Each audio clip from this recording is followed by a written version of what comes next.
Mulane jari Imam Syafi'i kanca top ku kanca sing ra perlu penjelasan. Nek perlu penjelasan ku gak kanca. Perkarane modale suudon. Lah iku ning Jawa niku hebat. Sing suudon ku dianggap cerdas. Iya ya akrab kok ditinggal. Dadi duet kebodohan itu biasa. Jadi misalnya mau sing marat wong komplain, wong lunga di Jakarta mobil kosong kok ora dijak. Lho ngene ku sing dukung akeh. Iya ya kanca kok ngono.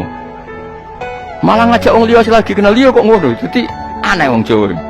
Cara akal nubuah, tapi cara akal ngene-ngene iki ya adone ngono. Lagi milih di akal nubuah be akal ngene-ngene. Ya milih akal ngene-ngene wong kowe ra nabi. Cuma tak terangno nabi ku beda carane. Mau kula cerita nabi ku beda. Dadi ora kena ditebak. Lha iku barokah maca hadis ki roh nak cara berpikir nabi ku beda.